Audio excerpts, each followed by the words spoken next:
ओम शांति। 21/1/1971 के अव्यक्तवाणी के महावाक्य सार है अव्यक्त वतन का अलौकिक निमंत्रण। सार है बालक बनना अच्छा या मालिक बनना अच्छा। जितना हो सके सर्विस के संबंध में बालकपन, अपने पुरुषार्थ की स्थिति में मालिकपन, संपर्क और सर्विस में बालकपन, याद की यात्रा और मंथन करने में मालिकपन, साथियों और संगठन में बालकपन और व्यक्तिगत में मालिकपन। ये युक्ति युक्त चलना सदा उमंग उल्लास में एकरस रहने के लिए कौन सी पॉइंट याद रहे, उसके लिए जो सदैव संबंध में आते हैं, चाहे स्टूडेंट चाहे साथी, सभी को संतुष्ट करने की उत्कंठा हो। उत्साह में रहने से जो ईश्वरीय उमंग उत्साह है वह सदा एकरस रहेगा। जिसको देखो उससे हर समय गुण उठाते रहो। सर्व के गुणों का बल मिलने से सदा काल के लिए उत्साह रहेगा। उत्साह कम होने का कारण है औरों के भिन्न भिन्न स्वरूप, भिन्न भिन्न बातें देखना सुनना। गुण देखने की उत्कंठा हो तो एकरस उत्साह रहे। गुण चोर होने से और चोर भाग जाएंगे। सर्व पर बिजी बनने की युक्ति क्या है? विजयी बनने के लिए हरेक के दिल में राज को जानना है। जब हरेक के मुख की आवाज़ को देखते हो तो आवाज़ देखने से उनके दिल के राज को नहीं जान सकते। दिल के राज को जानने के लिए सर्व के दिलों के विजयी बन सकते हो। दिल के राज को जानने के लिए अंतर्मुख चाहिए। जितना राज को जानेंगे उतना सर्व को राजी कर सकेंगे। जितना राजी करेंगे उतना राज को जानेंगे, तब विजयी बन सकते हैं। सरल चित्त की निशानी क्या है? जो स्वयं सरल चित्त रहता है वह दूसरों को भी सरल चित्त बना सकता है। सरल चित्त माना जो बात सुनी देखी की वह सार युक्त हो, सार को ही उठाए। जो बात व कर्म स्वयं करे उसमें भी सार भरा हुआ हो तो पुरुषार्थ भी सरल होगा। जो सरल पुरुषार्थी होता है वह औरों को भी सरल पुरुषार्थी बना देता। सरल पुरुषार्थी सब बातों में ऑलराउंडर होगा। कोई भी बात की कमी दिखाई नहीं देगी। कोई भी बात में हिम्मत कम नहीं होगी। मुख से ऐसा बोल नहीं निकलेगा यह अभी नहीं कर सकते। यह एक मुख्य अभ्यास प्रैक्टिकल में लाने से सब बातों में सैंपल बन सकते हैं। सर्व बातों में सैंपल बनने से पास विद ऑनर बन सकते हैं। ऐसा कभी कोई बात कहते हो अभ्यास नहीं, ऑलराउंडर बनना दूसरी बात है। यह हुई कमाई।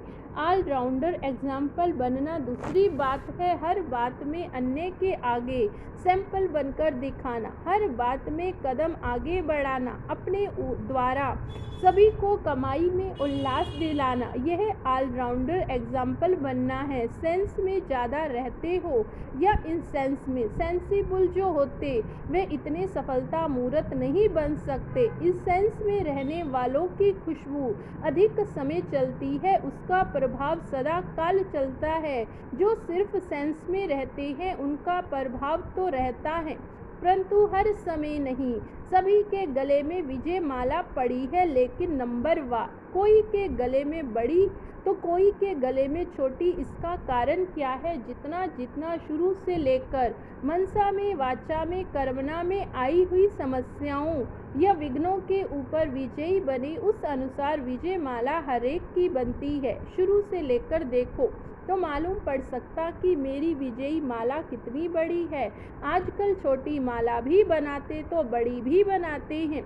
जितना जितना विजयी बनते हैं उतना ही बड़ी विजय माला पहनते हैं। यह जो चतुर्भुज में विजय माला की निशानी सिर्फ एक की नहीं, ये विजयी रत्नों की निशानी है। हर एक अपनी अपनी विजय माला का साक्षात्कार कर सकते हो। जितना विजय माला पहनने के अधिकारी बनेंगे उतना ही ताज तख्त उस प्रमाण प्राप्त होगा। इस समय विजय माला के प्रमाण अपना भविष्य तख्त भी समझ सकते हो। यहाँ ही अब सभी को साक्षात्कार होना है। साक्षात्कार सिर्फ दिव्य दृष्टि से नहीं, प्रत्यक्ष साक्षात्कार भी होना। प्रत्यक्ष का प्रमाण यह भी साक्षात्कार है। इसलिए पूछा कि कितनी बड़ी है विजय माला। एक है सर्विस का बल, दूसरा है स्नेह का बल। इसलिए एक्स्ट्रा बल मिलने कारण विशेष सर्विस हो रही है।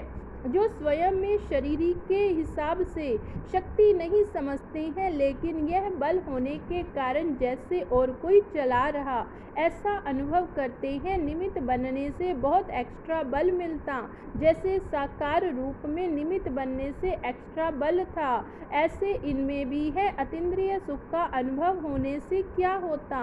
अतीन्द्रिय सुख मिलने से जो अतीन्द्रिय के सुख का आकर्षण है वे समाप्त हो जाता। जो दुख देने वाली चीज वे कौन सी है? इंद्रियों का आकर्षण, संबंध का आकर्षण व कोई भी कर्मेंद्रियों के वश होने से जो भिन्न भिन्न आकर्षण होते वे अतीन्द्रिय सुख व हर्ष दिलाने के बंधन डालते हैं। एक ठिकाने बुद्धि टिक जाने से एक रस अवस्था रहती, इसलिए सदैव बुद्धि को एक ठिकाने में टिकाने की जो युक्ति मिली है वह स्मृति में रखो। हिलने ना दो। हिलना अर्थात हलचल पैदा करना। फिर समय भी बहुत व्यर्थ जाता है। युद्ध में समय बहुत जाता। शक्तियों के चित्र में शक्तियों की निशानी क्या दिखाते? एक तो अलंकारी है, दूसरा संहारी है। अलंकार किसके हैं? संहार करने के लिए। ऐसे ही अलंकार सहाकारी मूर्त अपने को समझकर चलते हो। जब यह स्मृति में होगा मैं संहार मूर्त हूँ, तो माया के वश कभी नहीं होंगे। सदैव चेक करना अलंकार सभी ठीक रीति से धारण किए हुए हैं। कोई भी अलंकार अगर धारण नहीं किए हुए तो विजयी नहीं बन सकते। जैसे सुहागिन होती है वह सदैव अपने सुहाग की निशानी को कायम रखती, इसलिए जब शक्तियों हो तो शक्तिपन के अलंकार निशानी कायम है। जैसे देखो कभी भी अपना स्थूल श्रृंगार कम हो जाता है, नीचे ऊपर होता, तो उसको बार बार ठीक करते हैं। इसलिए कोई भी अलंकार रूपी श्रृंगार बिगड़ा हुआ है तो उसको ठीक करना है। जो अति पुराने होते उनको पूरा अधिकार ले कर जाना है। अधिकार लेने के लिए अपने ऊपर छाप लगाने के लिए मधुबन में आती। यह मधुबन है फाइनल ठप्पावा छाप लगाने का स्थान। जैसे पोस्ट ऑफिस होती है उसमें जब फाइनल ठप्पा लगाते तब चिट्ठी जाती है। यह भी स्वर्ग के अधिकारी बनने का छाप मधुबन है। मधुबन में आना अर्थात करोड़ गुना कमाई करना, विघ्नों को विनाश करने वाले होना। जो विघ्न विनाशक होते हैं वे विघ्न हार नहीं बन सकते। कंबाइंड अपने को समझो। बाप दादा तो सेकंड सेकंड का साथी है। जब से जन्म लिया तब से लेकर साथ है। यहाँ जन्म भी इस समय होता, साथी भी इस समय मिलता। लौकिक में जन्म पहले होता और साथी बाद में। यहाँ तो अभी अभी जन्म, अभी अभी साथी। बम्बई नगरी में रहते हुए भी यह रहते हुए प्रूफ हो। जो स्वयं प्रूफ नहीं है वे औरों के आगे प्रूफ भी नहीं बन सकते। धारणा वाली जीवन औरों के आगे प्रूफ बन जाती है। प्रूफ कौन बन जाता है? जो प्रूफ है। बम्बई में जास्ती पूजा किसकी होती है? गणेश की। उसको विघ्न विनाशक कहते हैं। गणेश का अर्थ है master knowledgeful, Vidyapati. Master knowledgeful कभी हार नहीं खा सकते, क्योंकि नॉलेज को ही लाइट माइट कहते। फिर मंजिल पर पहुंचना सहज होता। मंजिल पर पहुंचने के लिए लाइट माइट दोनों चाहिए। अपनी सूरत को ऐसे करना है जो आपकी सूरत से बाप दादा दोनों दिखाई दे। जो भी कर्म करते हो वे हर कर्म में बाप दादा के गुण प्रत्यक्ष हो। बाप दादा के मुख्य गुण कौन से वर्णन करते हो? ज्ञान, प्रेम, आनंद, सुख, शांति का सागर। जो भी कर्म करो वह सब ज्ञान सहित तो हर कर्म द्वारा सर्व आत्माओं को सुख, शांति, आनंद का अनुभव हो। इसको कहते हैं बाप के गुणों की समानता। आपको समझाने की आवश्यकता नहीं। आपके कर्म देख उन्हों के दिल में संकल्प उठे कि ये किसके बच्चे किस द्वारा ऐसे बने हैं। स्टूडेंट भी अगर पढ़ने में अच्छा स्कॉलरशिप लेने वाला होता तो उनको देख टीचर की याद आती। इसलिए कहावत है स्टूडेंट शोज टीचर। यह भी सर्विस करने का तरीका। अलौकिक जन्म का हर कर्म सर्विस प्रति।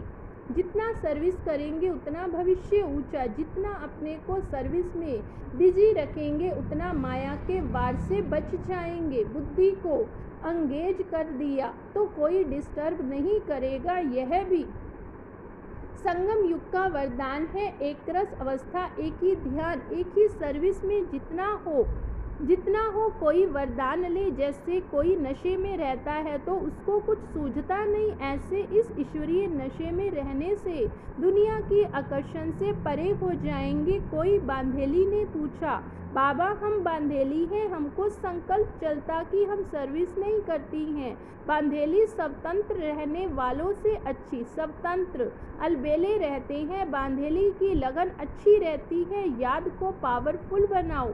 याद कम होगी तो शक्ति नहीं मिलेगी। याद में रहती ये व्यर्थ ना सोचो, सर्विस नहीं करती उस समय भी याद में रहो, कमाई जमा होगी। यह सोचने से याद की पावरफुल कम होगी। बंधन से मुक्त करने के लिए अपनी चलन को चेंज करो। जो घर वाले देखे कि ये चेंज हो गई, ये कड़ा संस्कार है, वह चेंज करो। वह अपना काम करे, आप अपना काम करो। उनके काम को देख घबराओ नहीं।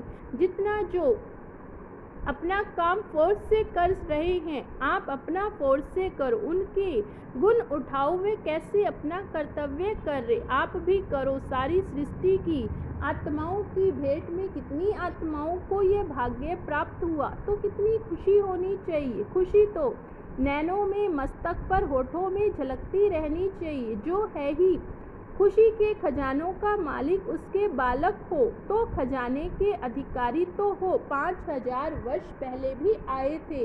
यह अनुभव है, स्मृति आती है। स्पष्ट स्मृति की निशानी क्या है?